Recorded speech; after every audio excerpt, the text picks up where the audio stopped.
Welcome to 5% Radio, where it's all about learning like no one else today so you can live like no one else tomorrow. Please be sure to share and subscribe.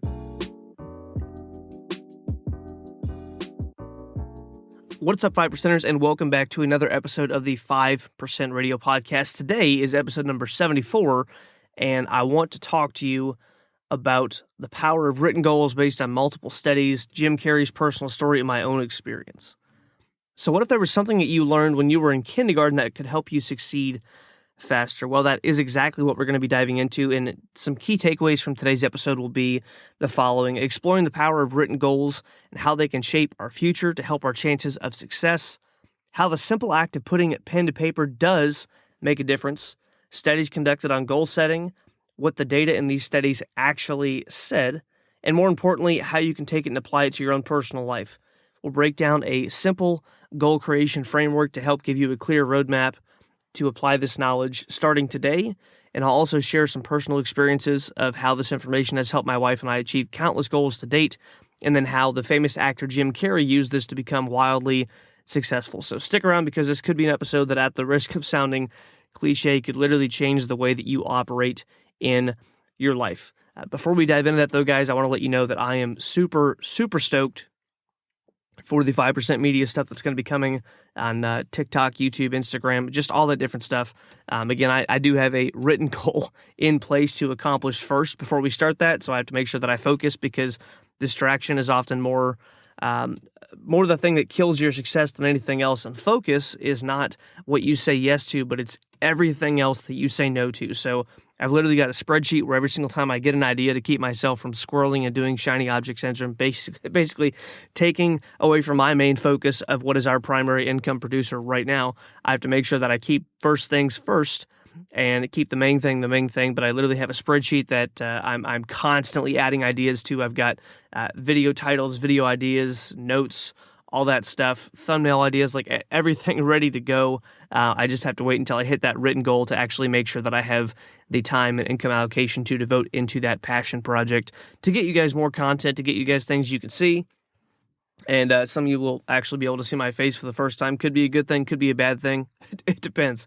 But anyway, cannot wait to dive into that. So let's go ahead and dive into the topic at hand today. So first things first, I want to talk about a famous 1952 Harvard study that was conducted on the graduating class. Researchers asked students whether they had written down clear goals for their future or not, and the results were pretty cool, really. So 84% had no specific goals, 13% had goals in mind, but they weren't written down, and only 3% had clear written goals with a plan for achieving them. So the researchers followed up 20 years later, and the findings were pretty staggering. So 13% of those people, so the people that had goals but did not write them down, earned twice as much as the 84% of people that had neither written goals or any goals at all. But the 3% that wrote down their goals, how much do you think they earned? Do you think they earned 3 times as much, 5 times as much, 8 times? They earned 10 times as much. And this study has been quoted a ton. And here's the crazy thing about this study: it's not the truth. There's no actual evidence that this study ever took place at Harvard, Yale, any other major school. Everyone talks about, oh, the study took place at this Ivy League school, and that's amazing, you got to write down your goals. So does that mean that goal setting does not actually work? Does that mean that writing your goals is not actually backed by science? Because if this study is a hoax and everyone quotes it, and man, it sounds good, it's got a truthiness factor, it sounds awesome, but is it legit? If the study's fake, does it mean anything to write down your goals? Well, while this specific story and this specific study might not be real, might not be factual, research has been done on the idea behind and is backed by real science on written goals. So studies have proven that writing down your goals can dramatically improve your chances of success. So let's actually talk about some real studies and real science behind written goals. So there are 2 primary studies that I will be kind of talking through. There's going to be a third one. I'll have links in the description of the show if you're the type of person that wants to go check out the resources. If I name facts and figures, I always try to back those up with studies. If I quote books, I put links in the description. So anyway, if you want to go check those out, they will be there. They're articles not written by me, written by someone else that I used in the making of this podcast. But anyway, so the first one is in 2007 2011, Dr. Gail Matthews, a psychology professor in a Dominican university, conducted a study with 267 participants from various industries, and here is what she found. People who wrote down their goals were significantly more likely to achieve them than people who only had mental intentions. Mental intentions being, I have a goal, but I'm not going to actually write it down. I have no maybe written game plan. I haven't really thought through this that much, but I have an idea of what I want to do, where I want to go, who I want to be, and I'm just going to go ahead and keep that in my head. So studies who not only wrote down their goals, but also committed action steps, and then third thing, this is important, shared their progress with a friend. In other words, they held themselves accountable. They spoke it to someone else out loud. They had the highest success rate. So again, three things: wrote down their goals, committed action steps. So here's what I'm going to do. Here's how I'm going to do it. And here's who I'm going to tell. What, how, and who. How I'll do it, what I'll be doing, who I'm going to tell about that. They had the highest success rate. Now, the second story was a story on athletic rehabilitation, and this was conducted by two researchers named Evans and Hardee's. Now, that's probably not their first and last name. It's probably their last names. So, researchers with the names Evans and Hardee's. And this study examined the effects of a 5-week goal-setting intervention on athletes. So, rehabilitation adherence, self-efficacy, treatment efficacy, psychological responses, and they studied a bunch of different stuff. But so first things first in this study was sticking to rehab. Athletes who set goals were better at following their own rehab plans. In other words, if you set a goal of, I can remember Cinco de Mayo of 2010. Why do I remember that? Because it was Cinco de Mayo. So May 5th of 2010, I had surgery on my right knee because I did some crazy stuff. It wasn't really that crazy. I was practicing double front flips on a trampoline, and I actually filmed a bunch of those that day. And that was the one that I tore my knee on. I did not film. I'm not even kidding. I filmed probably like 7 of them that day. Still have the video on one of my old phones. And the only one that I landed, and I mean like perfectly landed, which I was super stoked about, I ripped my knee. So I tore meniscus in my knee, and I had to go have surgery. So a written goal example for this athletic rehabilitation would be, I am going to be back to doing XYZ by fill in blank here.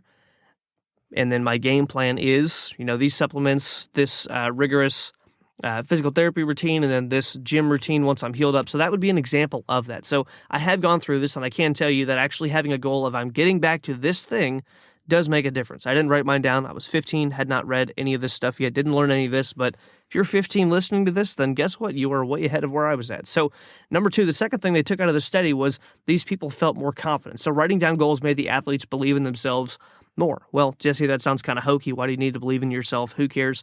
No, this is super, super, super important. My 2-year-old already knows when mom and dad encourage and believe in him that he feels better. Like, yeah, I think I can do this. Like, I can see it on his face. When we encourage him and tell him, you can do it. Come on, buddy. You can do it. Like, he has less fear. He has more belief in himself. He feels like, man, I'm more capable because I have mom and dad's support. He has more confidence. So number 1, sticking to rehab. It helped them with that because they wrote down their goals. Number 2, feeling more confident. Writing down their goals helped them believe in themselves more. Number 3, trusting the treatment. Goal setters thought their rehab was working better because they had a goal and they were looking at progress. Number 4, these people had a better mood. Setting goals helped the athletes feel happier and less frustrated because they knew they were working towards something. Number 5 thing in this study was everyone is different. People with strong personal drive got even better results. In other words, if we all write down goals, but I'm more driven than you and I'm more, I guess just like I have a clearer belief that this is going to happen, I'll do whatever it takes, then I was even more likely to get better results because I had the goal, written down a game plan, and a higher drive of I'm going to make this happen. I will until. Number 6, encouragement from coaches and trainers helped a lot. So support matters in this process. Number 7 is that even though this was a hard thing, rehab does suck, physical therapy does suck, athletes struggle with things like not training and feeling stuck, but writing down their goals helped. Number 8, 2 more things out of the study after number 8. Number 8 is that big goals help. It's one of the things they learned from the study. Having a long-term goal kept athletes motivated. One of the things that I always tell my wife, because here's the deal, most people drastically overestimate what they can do in a year, and they underestimate what they can do in 2, 5, 7, 10 years. Because I was listening to a talk the other day by a guy, and he was talking about his business partner going from having, quote, a driveway that needed to be mowed, quote, to putting down an offer on a multi-million-dollar home for, pay it off in 3 years sort of thing. The guy talked about paying off his mortgage. He was paying $27,500 a month, just ridiculous stuff. But here's the thing.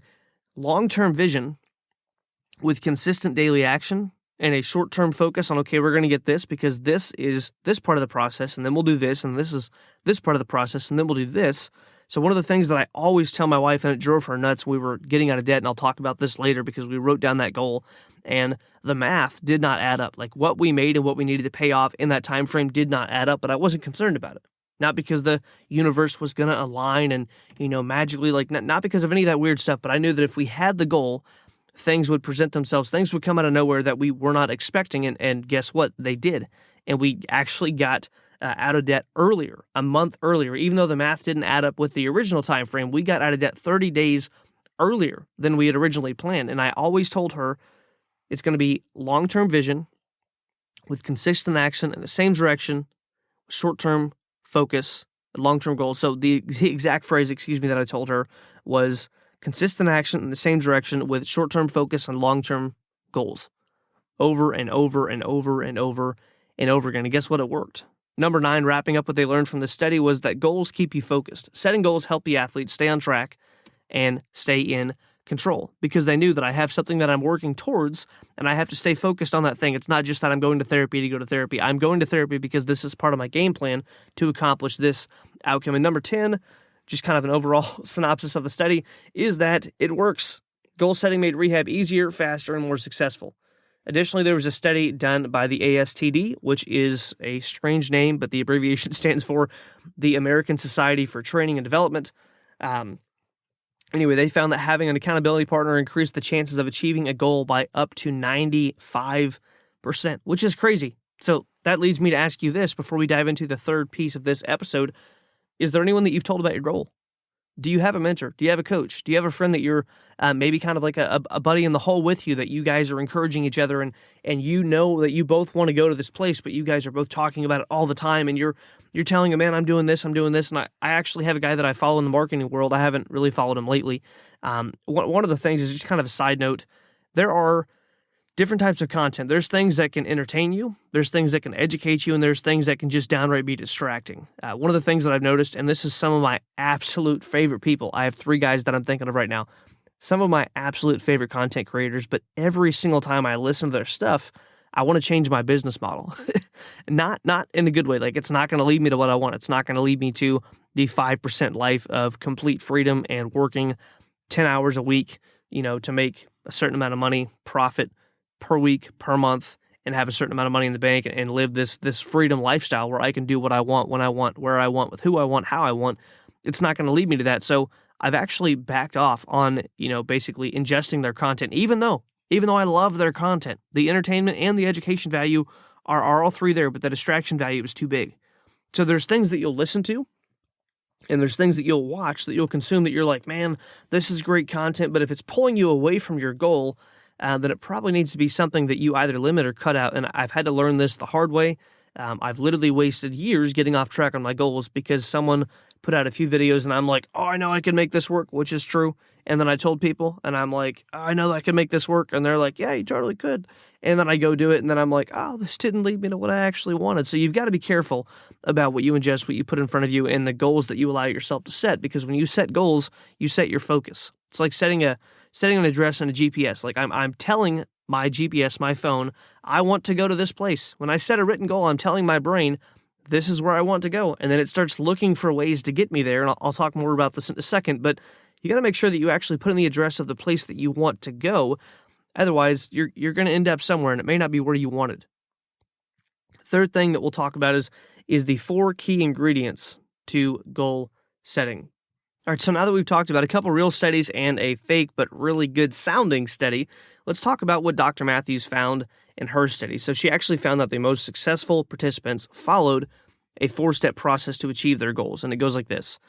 Number 1, written goals. Number 2, commitment to action. Number 3, an accountability partner. And number 4, a weekly progress report. So let's break these down. Number 1, written goals. Writing down your goals makes them real. What do you mean? They're already real. Yeah, but it actually makes them tangible. It brings them from your brain to out in the real world because I put it to paper. It's like turning a wish into a commitment. You can reference them, track them, and hold yourself accountable because now I've actually written it down. I have something to look at. Number 2, you've got a commitment to action, which is basically just saying that a goal without action is really just a dream. That I've had a lot of people talk about goals and they've never written them down. They've never put a deadline on it because they're afraid that if they write it down, if they put a deadline on it, that they're going to let themselves down. Yeah, guess what? That's part of the game. Failing is part of the game. When you work out, you're going to fail. You're going to say, man, I want to get 12 reps with this, and you're going to get 9.5. It's going to happen. You're going to say, I want to run a mile in this time, and you don't. You're going to say, I want to lose a certain amount of weight by this time, and you don't do it. You're going to say, I want to save a certain amount of money this time. I want to do this with my finances, and it doesn't happen. You're going to say, I want this raise, this promotion. I want to get, married by this date. I want to have a kid by this date. I want to get this car by this date. I want to make this much money by this date, and you're going to fail and fail and fail and fail and fail and fail and fail. But guess what?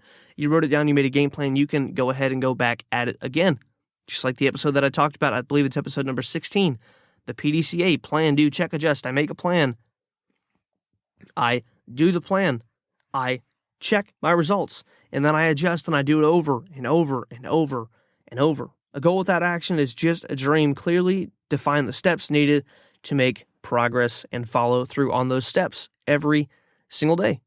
I was listening to a guy who's big on YouTube. I can see his face right now. It's going to bother me. I can see his face, but I can't think of his name. And one of the things that he talked about was basically as soon as I realized what good decision-making and bad decision-making was, my life began to change. And he gave this example.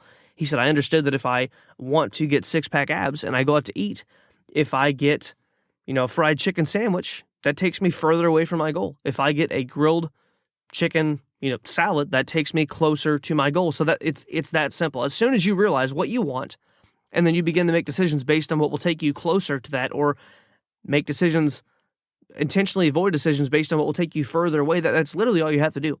How can I make decisions today that will take me closer to my goal and stop doing things that will take me further away? Boom, there you go. Focus. Look at that. Number 3, an accountability partner. Having someone to share your goals with, a mentor, a coach, spouse, even just a close friend, keeps you motivated and committed because you've told someone else. Now, if I go back to them, there's something in psychology called the congruency principle, and this is often used in sales. So let's say that someone said, I'm here looking for a third row SUV, and we really want to make sure that we keep the kids safe. And, I'm willing to spend a little more money to do that because right now the car that we have isn't very highly rated on crash test and blah, blah, blah. And we just got a new baby. And then we get to the price and the guy's like, man, that's way too much. And I'm like, wait a second, John, you told me that you were willing to spend a little bit more to make sure that your family's safe. And we just talked about how your current vehicle has like a 2.7 star rating out of 5 on the safety test, and this is 5 out of 5 stars. So help me understand, because you said that this was your priority, but now you're telling me that the price is more important than your family's safety. So there's a desire deep within us to be congruent in what we said, to be congruent with who we are. So you don't do things that in your mind are outside of your character. Like if you're a nice person, you don't go choose someone out because they messed up your order at McDonald's, because it would be incongruent with who you believe that you are as a person. So this accountability partner, the power here is congruency principle. I told you something and I want to follow through, because if I don't, even if you say nothing to me, I know that I just lied to myself and I just lied to you. Number 4 thing that she realized that people who were successful participants followed in this process to achieve their goals is weekly progress reports. PDCA. Here's the check step of plan, do, check, adjust. Tracking and reflecting on your own progress allows you to adjust, approach, stay on course. Again, if you want to learn more about this, listen to episode 16 and just really go through and take notes. I would encourage you to take notes on that. I'm not going to tell you that every single episode is one that you can take lengthy notes on, but that is one that I really dove into and got off into the weeds, so to speak, on that topic. I was focused during that exact episode, but I really dove into exactly what this PDCA framework is that I learned from Orrin Woodward that you can use to be successful. So if you want to be among the most successful goal setters, there's a couple different things that you need to do, but you have to implement these 4 ingredients in your life. And they are, again, written goals, commitment to action, an accountability partner, and weekly progress reports. So let's look at actually how you can implement this in your life. So now that you understand the science behind the goal setting, we've talked about fake study, 2 good studies, some frameworks. let's actually talk about how you can take action right now. So number one would be to grab a notebook and your phone or a whiteboard, something else. I would ideally do it in multiple different things. Here's what I personally do when I set a goal. I write it down, and then I read a statement about that goal, how I'm going to accomplish it, and then kind of what life's going to be like with that goal every single day, morning and night. And I'm trying to get better at this, doing it morning, afternoon, and night, and then visualizing and all this different stuff. But I would put this on a card, a little card. You can literally go buy a pack of blank business cards on Amazon for like $4, and you'll get like way more than you'd ever need. Our little guy Elijah, he's 2.5, about to be 3 here in about a week, and he always finds this box. And I come in the office, and there's just blank business cards everywhere. And then he's like, doesn't want help putting them back in. He wants to do it himself. So if you have a 3-year-old or a 2.5-year-old or a 1-year-old or really any kid who's going to get into those, you might want to keep them somewhere. But there's a lot of them. You can get them for like $100, or excuse me, you can get 100 for like $4 or $5. So I would write them down on a blank card and then tape or laminate both sides, and then carry that in your pocket all the time. And pro tip, take it out of your pants before you wash your pants, because you'll have to make a new one. Not, saying that I've done that 2 to 3 times, but I have done that 2 to 3 times. So anyway, write down your goals. Do this on a notebook, take a note in your phone, write it down on a blank business card, carry it around wherever you go, and think about it and look at it for the next 6, 12, 18 months, 36 months. I don't know how big the goal is, but you're going to have to set the goal and then set a date of, I'm going to achieve this by this point. Now, a lot of people will tell you, write down your top 10 goals. A famous story of Warren Buffett that I've shared on here before. He had a pilot, and his pilot was, had some very specific things that he wanted to do. And Warren Buffett told him, okay, write down a list of the top 25 things that you want to accomplish in your life. And then he's like, now limit it to, 5. He said, these other 20 just became your avoid at all cost. And the guy's like, what do you mean? He's like, if you want to accomplish these 5 more than the rest of those, he said, the other ones are the things that you need to absolutely avoid like the plague, because those other 20 will keep you from these 5. So I'm going to tell you right now, pick one goal first. If you've never done this, start with one goal. You can write down goals, but pick one that you're going to focus on and absolutely go all out and just sell out to that one goal of, I'm going to do whatever it takes morally, legally, and ethically to accomplish this goal. So write down your goals. Number 2, make them SMART goals, which I'll dive into in just a second, but ensure that each goal is specific, measurable, achievable, relevant, and time-bound. So an example, and I'm going to actually walk through the framework on SMART goals a little bit more, but let me just give some examples here of what SMART goals would look like. So an example of a financial SMART goal, again, specific, measurable, achievable, relevant, and time-bound, is specific. I want to save blank amount of money for a down payment on a car, which we've talked about on the show. Don't finance a car. So if you want to do a down payment on a house and then pay it off in 3 years, perfect. Well, Jesse, there's no way that I can pay it off in 3 years. Well, then pay it off in 10, but don't do it in 30. I think if you make double mortgage payments, you'll pay it off in something like 17 years, which is almost twice as fast, which means you pay significantly less interest. So anyway, that's all aside. But financial SMART goal, I want to save a certain amount of money for a down payment on car, house, whatever else. Measurable, I will save $300 a month by cutting back on dining out or eating out and unnecessary expenses. Unnecessary expenses being like, my wife and I were going to watch a movie the other day on Amazon Prime, and it just came out. I've heard it's called The Forge. People are like, oh man, it's such a great movie. Like, you got to see it. I'm like, yeah, I can't wait. It sounds awesome. Went to rent it. It was $5.99 for 24 hours. I'm like, that is ridiculous. I don't care how much I make. I will never feel good about that. That's crazy. $5.99. I'm like, we will watch it when it's been out longer, because I'm not going to pay $6 for, like, that's 2 gallons of gas to watch. Like, am I a tightwad? Yes. Is that ridiculous? Sure. Would people be like, oh, he's got false money beliefs? I'm trying to be frugal. Bible talks about stewardship, and my money that I get is not, I'm not my own entity. Like, I made this money, like, hear me roar. Like, I'm independent. Like, I've been given this because of the work that I did, because God set the world up with cause and effect. I'm not looking to waste the money. Anyway, specific, I want to save this much money for this thing. Measurable, I will save this much money per month by cutting back on eating out and other unnecessary expenses. Achievable, I will adjust my budget to make sure I can set aside this amount of money without struggling. So I'm going to put a game plan in place of how we're going to cut back. Next, relevant.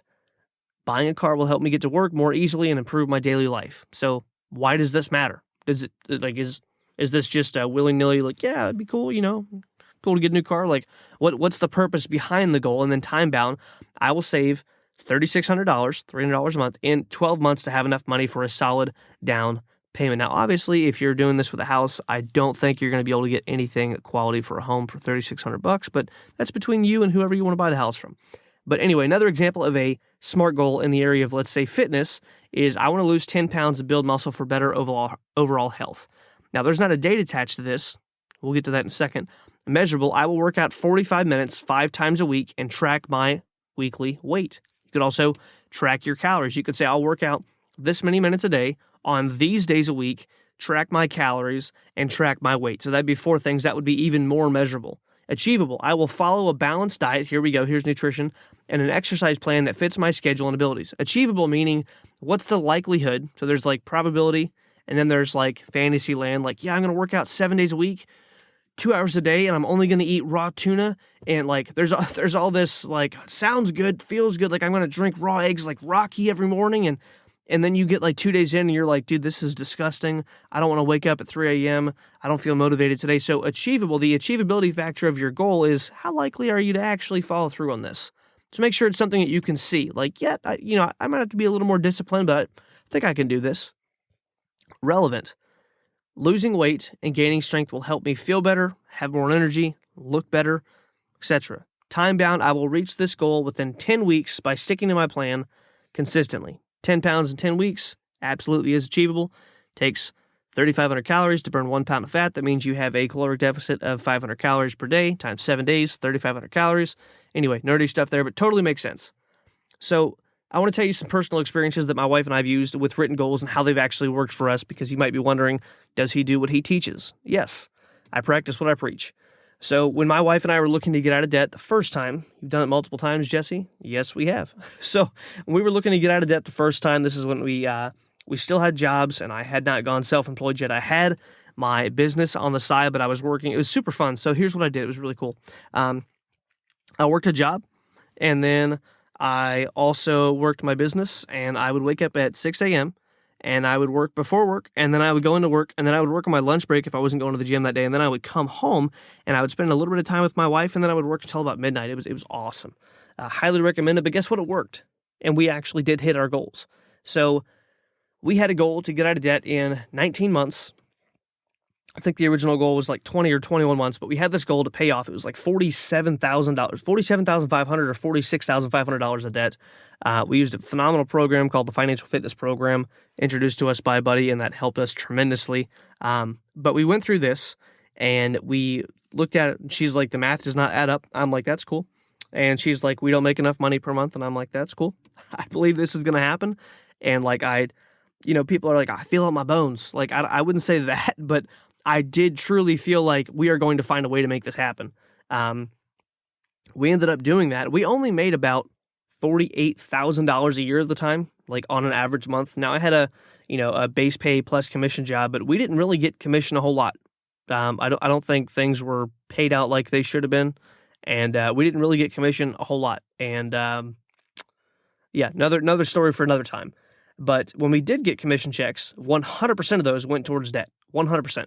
So there were a few months that we had made, $6,000, $7,000, whatever else. And then I started my self-employed business, and we had a few months in there where we made, $7,500, $8,000, $9,000, $9,700, and our fixed expenses were only like $2,300. So, man, the month that we had made, $7,000 for the first time, and we were still in debt. We paid $4,500, tithed some, gave 10% to our church, and then, paid off a bunch of stuff that month, like multiple loans got paid off, multiple credit cards. Anyway, October of, I believe, 2019, we were out of debt completely. Everything, credit cards, car payments, student loans. We had no mortgage. We were renting. Everything was paid off. And then within, I think, I don't know, it was maybe like 9 months. Within like 9 to 10 months of that date, we had like a year and 2 months worth of living expenses in the bank just set aside, which helped us weather some financial storms when we became self-employed. But here's the other cool thing that happened. During the season where we were getting out of debt, I immediately, as soon as we were out of debt, I had to set the next goal, because the worst thing that can happen to some people is that they hit their goal. because they don't set the next one. You see people who are like chasing a life and chasing, great example. People get out of high school and they're like, I'm going to go into college and I'm going to be a 4.0, graduate magna cum laude, all this stuff. And then they do it. And then they've peaked. And then what do they talk about for the rest of their life? College. Oh, dude, college, this and that. I played D1 football. And then when I hear someone talking about something they did like 20 years ago, not in like a, hey, here's what I learned, or hey, you can do it too, but like this was the pinnacle of my life. I'm like, dude, have you done nothing since? Like, oh, it's pretty harsh, Jesse. Yeah, but it's true. Have you done nothing since? Have you done nothing worth talking about? One of my friends, Tim Miller, talks about the fact that when we're younger, we talk about where we're going to go, what we're going to do, and who we're going to do it with. And then as we get older, a lot of us talk about where we went, the things we did, and the fun we had. Not what we're going to do.